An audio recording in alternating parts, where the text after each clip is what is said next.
کو نہ ختم ہونے والی شہرت عطا فرمائی۔ آج دنیا بھر کے مسلمان حضرت عثمان کو ذو النورین کہتے ہیں۔ حضرت عثمان کو ذو النورین کیوں کہا جاتا تھا، اس پر اہل علم نے گفتگو کی ہے۔ ایک وجہ تو سب کو معلوم ہے، لیکن میں چند وجوہات اور آپ کی نالج میں اضافے کے لیے بتاؤں۔ بعض نے کہا کہ حضرت عثمان غنی رضی اللہ تعالیٰ نے 2 ہجرتیں کی تھی، ایک مکہ سے حبشہ کی طرف۔ جس وقت کفار حضرت عثمان کو ستانے لگ گئے تو حضرت عثمان نے کچھ لوگوں کے ساتھ، یہ 22 یا 23 افراد تھے جن میں 11 خواتین تھی، جس وقت میں تاریخ کو پڑھتا ہوں، ان کے ساتھ ہجرت کی اور حبشہ پہنچ گئے۔ یہ کافروں کو پتا چلا تو یہ پکڑنے کے لیے دوڑے بھی تھے، لیکن وہ جدہ کی بندرگاہ سے ہوتے ہوئے پانی کی کشتی میں بیٹھ کر وہ حبشہ کی طرف رواں دواں ہوئے۔ اور یہ جو ہجرت حضرت عثمان غنی رضی اللہ تعالیٰ نے کی تو اس وقت حضور کریم علیہ السلام نے فرمایا تھا کہ عثمان حضرت لوط کے بعد علیہ الصلوۃ والسلام وہ پہلا شخص ہے حضرت عثمان کہ جو اللہ کے راستے میں ہجرت کر رہے ہیں۔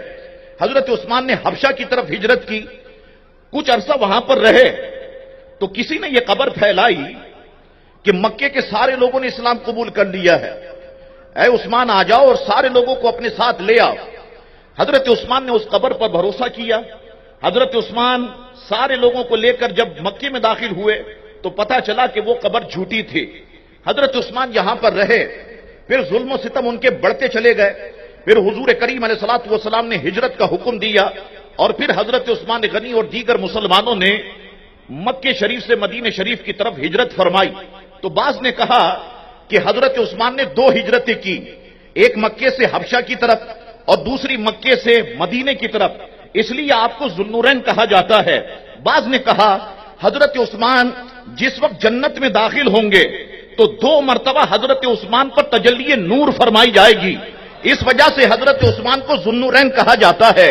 بعض نے کہا حضرت عثمان جب جنت کے ایک محل سے دوسرے محل میں منتقل ہوں گے تو 2 مرتبہ عثمان پہ تجلی نور فرمائی جائے گی، اس وجہ سے عثمان کو ذو النورین کہا جاتا ہے۔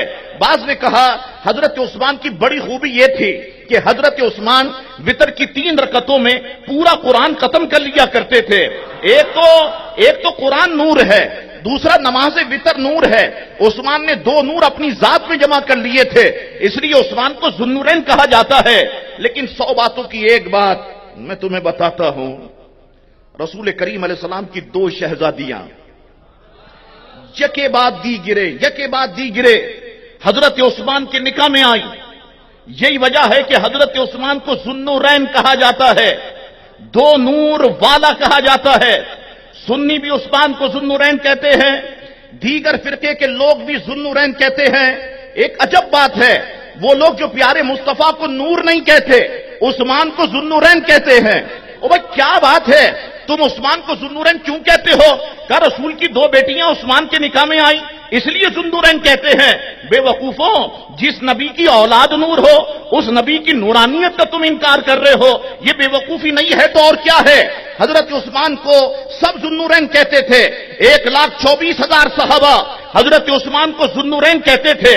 سارے تابعین حضرت عثمان کو ذو النورین کہتے رہے، تبع تابعین عثمان کو ذو النورین کہتے رہے، تابعیات صحابیات عثمان کو ذو النورین کہتے رہے، بابا فرید عثمان کو ذو النورین کہتے رہے، حضرت غوث پاک عثمان کو ذو النورین کہتے رہے، داتا صاحب عثمان کو ذو النورین کہتے رہے، بختیار کاکی عثمان کو ذو النورین کہتے رہے، امام احمد رضا عثمان کو ذو النورین کہتے رہے۔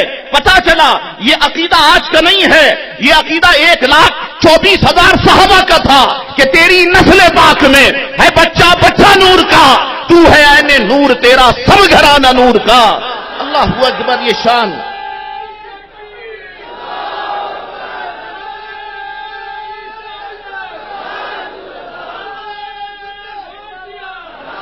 اور میرے امام فرماتے نور کی سرکار سے پایا دوشالہ نور کا، ہو مبارک تم کو ذو النورین جوڑا نور کا۔